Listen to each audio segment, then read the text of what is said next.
สบายดีเด้อทุกคนสบายดีจากเมืองเสียมเรียบประเทศกัมพูชาคือเก่าทุกคนวันนี้ก็กาสิมาสถานที่ต่อไปก็คือแพร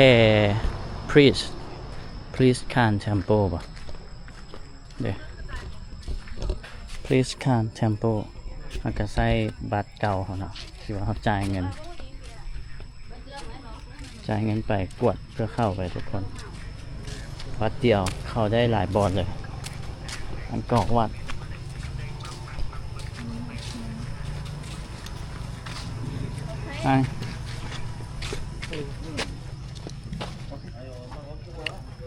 โอเคเอาคืนเดี๋ยวเอาบัตรเดียวเนาะเพราะว่าอยู่นี่พนักงานก็มีแต่เบิ่งเฉยๆทุกคนเบิ่งอันนี้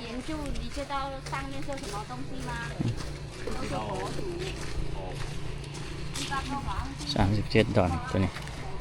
บางบอลกับสแกนนะทุกคนเขาได้ทุกบอลเลยอันนี้คล้ายๆวัดภูเลยทางเข้าเห็นปะจะเป็นท่านสิแต่ว่าพื้นก็จะเป็นอันนี้เนาะมีใกล้จีนมีใกล้จีน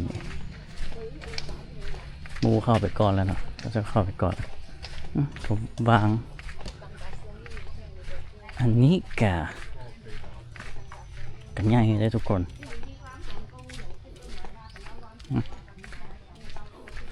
แบบสถานที่อย่างนี้นะอยู่ใกล้ๆกับอยู่ละแวกเดียวกันกับอังกอร์วัดเลยทุกคนจะมีแบบเป็นบึงหนองน้ำอ้อมละแวกนี้เลยนะแล้วก็มีดอกบัวเองขี่รถมากับม่วนดีทุกคนมากัน2 คนนี่โอเคเลยห่างกันเนาะค่ารถหรือว่าอีหยังกันแชร์กันมันดีกว่าจ่ายคนเดียวนะทุกคนนี่ก็จะเป็นหัวเนาะ2 4 6 7เสียนทุกคน7หัวนะหัวปัน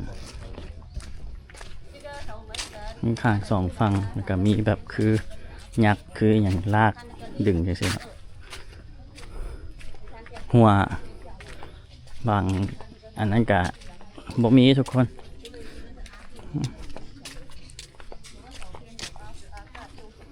เดี๋ยวฉันบอกจะมีเป็นหนองน้ำอยู่นี่นะทุกคนอันนี้มันขวาเลยนี่ขวาข้ามไปหนองน้ำที่ฟังนะครับ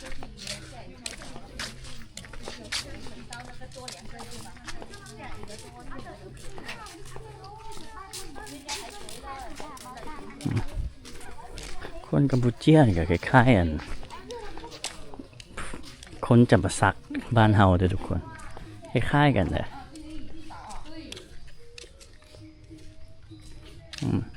ประตูเข้าจะมี3เนาะแล้วก็เป็นกำแพงอยู่พุ่นก็ยังว้าวอยู่ว้าวอันเขาจะสร้างอันหลังคานี่นะทุกคนไม่ขี้หิน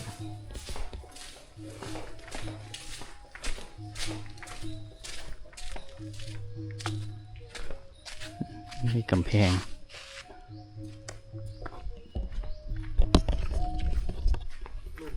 ย่างเข้าไปไก่อยู่ได้นี่แม่เป็นข้างหลังกบนี่ก็เที่ยงแล้วทุกคนเลย11 โมงครึ่งแล้ว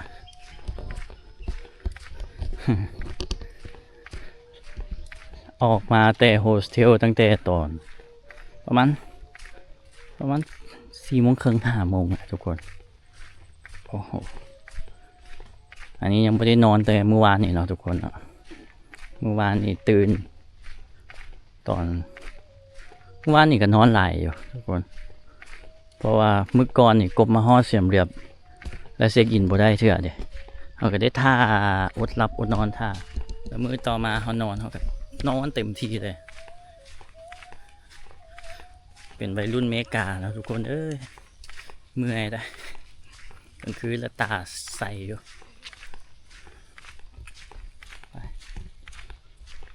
นี่ดีนะสงบดี อย่างมาก็จะเห็นเขาเจ้าเสียบดนตรีตลอดทุกคน ดอกเอ้ยดอกเอ้ยโอละพาเจ้าดอกจังได๋ก็แม่นใกล้เคียงกันเนาะทุกคนเฮาก็บ่ฮู้ดอกว่าอันใดกำเนิดก่อนเนาะประเทศใดกำเนิดค้นพบก่อนแต่มันก็คล้ายๆกันแหละเขาเจ้าให้ไปเบิ่งซ้ายมือก่อนงามอีหลีมันก็เป็นอาคารคล้ายๆเก่าเนาะทุกคนย้ำว่าคล้ายๆเก่าแต่ว่าลวดลายแต่ละบอนมันก็จะต่างไปอันนี้ก็จะเป็นคนยืนเฝ้าแต่ว่าหัวอย่างหายเบิดแล้วเนาะไปฟังนี้เขาชอบ visit this way เอากินอยู่พุ่น เอาถ้ากินก่อนสักบ่เห็นนางเนาะทุกคนเนาะกูกับมีแต่เบิ่งทางอันน่ะ หมอนั่นมันไปแล้วทุกคน อันนี้ก็คือพระขันเนาะทุกคนเป็นวัดเด้อทุกคนวัดพระขันเนาะทุกคนเป็นปราสาทหินปูนที่ปูฮานสร้างตั้งแต่พูดแหละศตวรรษที่12เนาะแล้วก็เป็นคนสร้างกับพระเจ้าไซยะวรมันที่7ทุกคนพระองค์เก่าที่เพิ่นสร้างอันก่อวัดนั่นแหละทุกคนน่าจะเป็นกษัตริย์เนาะพระเจ้าเนี่ยอันนี้เพิ่นสร้างเพื่อฉลองชัยชนะสงครามทุกคนและอุทิศแต่พระบิดาของพระองค์โอ้อันนี้เป็นเพิ่นสร้างให้พ่อเพิ่นทุกคนมองแม่หันเขาก็ไปมาแล้วเนาะอันนี้สร้างให้พ่ออดีตเคยเป็นทั้งวัดกับมหาวิทยาลัยและศูนย์กลางการเมืองทุกคนปัจจุบันเป็นสถานที่ท่องเที่ยวที่สำคัญของนครอังกอร์เนาะนี่ก็เป็นถือว่าเป็นปราสาทบูฮาเนาะทุกคนที่เก่าแก่อายุกว่า800 กว่าปี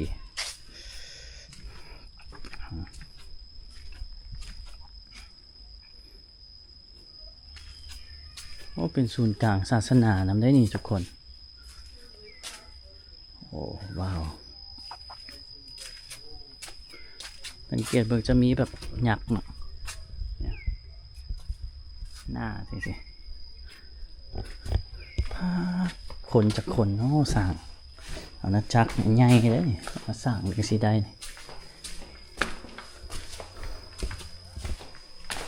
คนคิดคือกบบ่ขั้นบนใหญ่สั่งบ่ได้เลยแล้วเบิ่งหินแต่ละหินเห็นบ่อันนี้ก็อะไรคือเก่า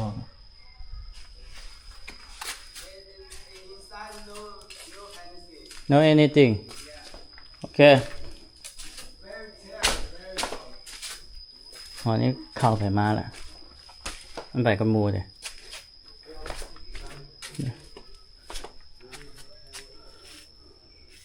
ก็มีรูปเนาะรูปเป็นพระบ่พระกับโบแมนทุกคนหรือว่าเป็นพระสมัยก่อนบ่คิน No. คิน王玉莹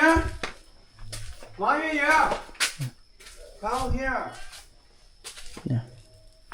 ประมาณนี้โอ้อันนี้โล่งเลย里面就这样子。ว้าว你可以去中间那个大尖子那个地方转一下就可以了，这没啥了。啊？我都全转完了。เป็นรูปพระเลย 就是最前面那个地方。原来没啥看的。คนจีนก็ว่าดังนะ You can go inside is hey. Inside this is okay. โอเคโอ้นี่ใหญ่เลยนี่ I go close. โอเคเดี๋ยวโอ้ใหญ่เลยมีหลายห้องเนาะ แต่ละห้องก็มีพงเยี่ยมมีประตูทุกคนป้าแกะสลักโอ้โหมันเขาเอาหินมาจะใส่วะเนาะตอนนี้แบบในหัวนี่มีแบบสงสัยหลายอย่างเลยทุกคนเบิ่งโป้หน้าเป็นหน้าพระหน้านี่หินก็คือสิล่มลงมาอยู่เลยนี่พุ่นน่ะสูงได้ทุกคนสูงกว่าวัดภูพวกลายเนี่ยโคตรสูงก็จะมีฝั่งนี่นะฝั่งซ้ายฝั่งขวาไปหมอเมื่อกี้กับเพิ่นเข้าไปเบิ่งแล้วเพิ่นบอกว่าเข้าไป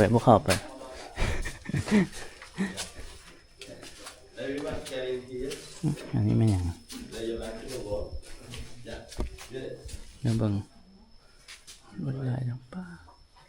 เขาเจ้าแบบตัดแล้วมาวางพอดีเนาะเขาจะยกเช่นเดียววะเนาะทุกคนเนาะสงสัยเลยจักยกเช่นไงยกขึ้นไปนะเอาเสือกบ่เอาอย่างเห็ด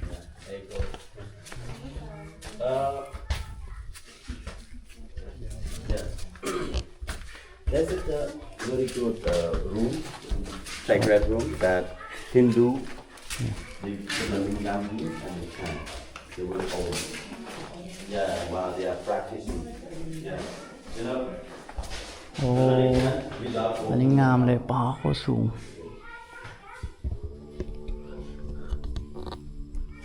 ให้บอกคนอินเดียมากันสวดมนต์ทุกคนความเมื่อกี้นี่เป็นบอลนะพวกฮินดูกับเจ้าโยนนั่นเรียนลงไปว้าว it's very big very big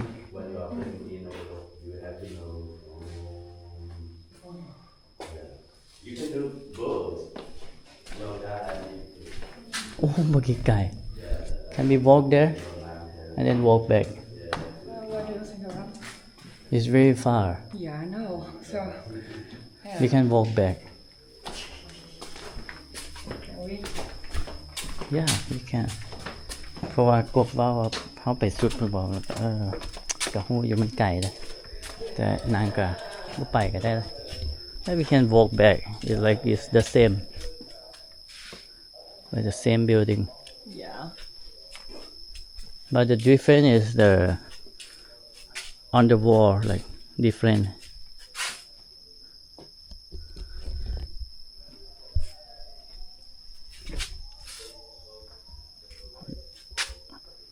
the big building here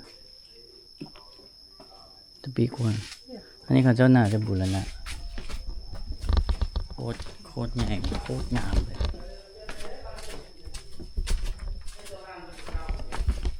สักครั้งหนึ่งต้องได้มาเลยทุกคนลาวเขาได้มาเปิงโคตรงาม Cũng vậy nè. Bà đẹp được cho hot lắm nè. Hạt một thế này là hạt một thế.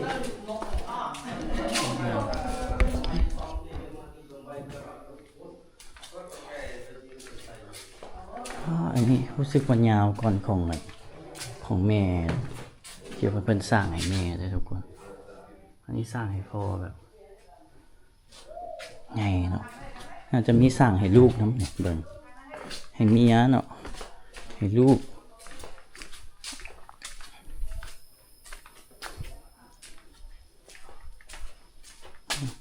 ให้บุรณะทุกคน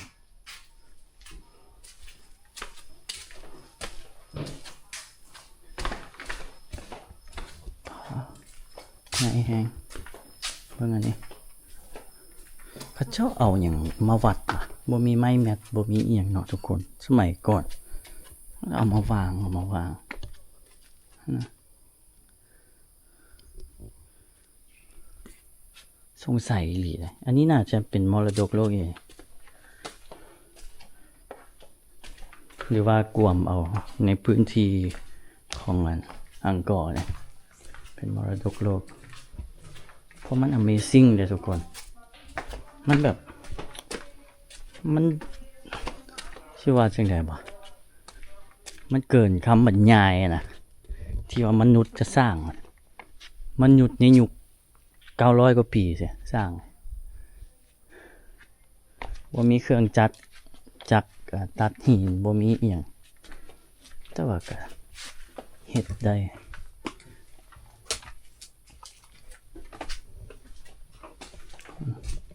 วันนี้เขาจะเฮ็ดใหม่เฮ็ดเป็นคาน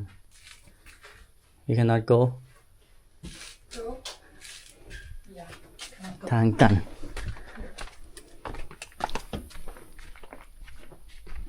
ก็เอาโดรนมาบินเบิ่งเลยคือสิแบบมันอลังการขนาดนั้นทุกคน Già adesso, bellissimo. ขี้หินกัน ขี้หินเป็นอย่างนี้เนาะปูแบบ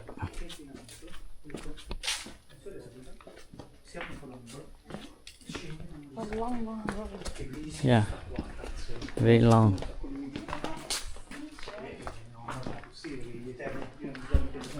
ซ้ำกับพาทุกคนย่างเลาะเบิ่งเด้อทุกคนเราเบื่อกัน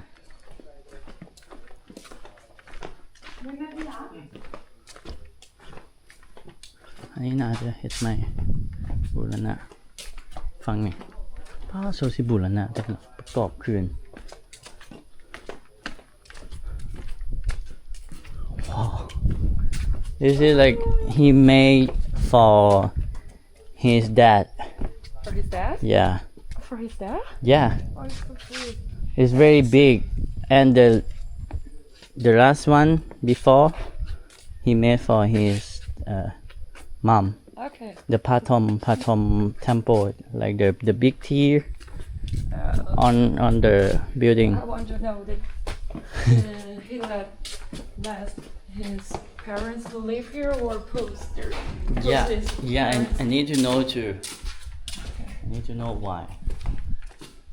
I think maybe he puts his parents' dad's life here. Yeah. no like maybe like Because here is so big. I think if somebody is live here, he maybe feel tired every day because here is too no many because people they are around. king they are king So there was somebody who kick him. yeah Catch him too. or maybe He don't he need to walk by himself, right? maybe he cannot walk Okay. because like they are king But- someone like hold them like If king, go he don't need to walk by himself, then he don't have any muscle. yeah เบิ่งไหมทุกคนน่าเป็นอย่างที่นะไปแล้วเป็นล็อกต่อไป Oh, look about that. It's about to fall down. อย่า Wow. อันนั้นก็สิตกแหละเมื่อกี้เขาก็ล้มกันเรื่องกัน what it's like almost fall down okay go back Go where? This row or the right เพอเมื่อกี้ก็ล้มกันว่าอันนี้เราสร้างให้พอแล้วได้กบกับพ่อตัวบางนึงเข้าไปสร้างให้แม่ก็เราก็ว่าเป็นอย่างคือสร้างไงแล้วไปใส่มาใส่มันสิบ่ยากกว่าประมาณนี้นะกบก็ว่าเราเป็นกษัตริย์เนาะไปใส่กันจะมีคนยกไปที่ใส่นะยกไป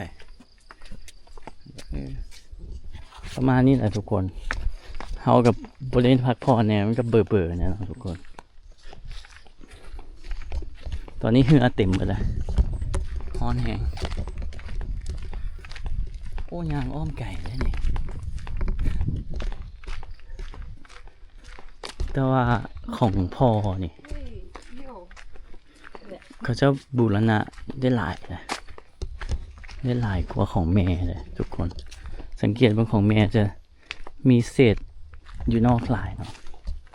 ของพ่อนี่แบบก็บ่เห็นหลายนั่นน่ะเป็นกำแพงป่ะ This is the wall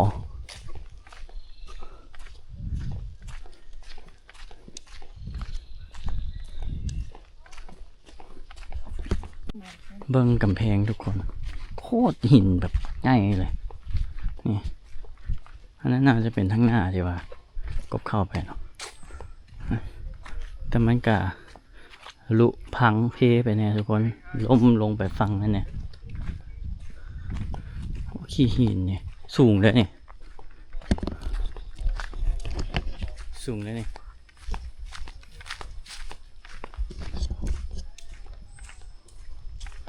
อันนี้ก็อลังการไปอีกแบบหนึงเนาะอยู่อิตาลีของโรมันสมัยโรมันก็อลังการไปอีกแบบหนึ่งมันคนละแบบทุกคน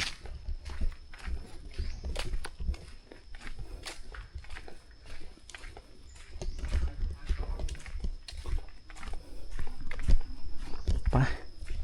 วันนี้ก็สีไปกันต่อทุกคนหรือว่าสิกลับไปนอนเบิ่งตัวจริงเนาะทุกคนโอ้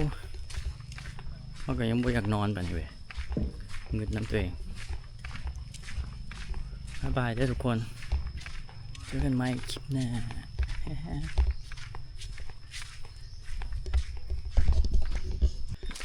เอาปิดคลิปแล้วทุกคนแต่ว่า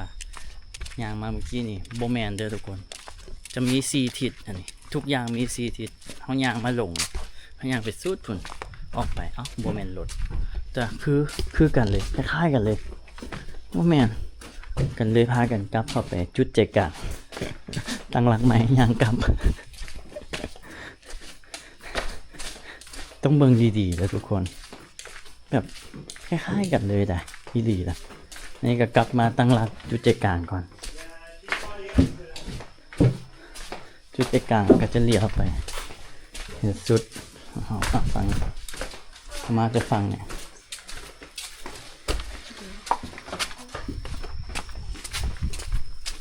บ๊ายบายดีทุกคน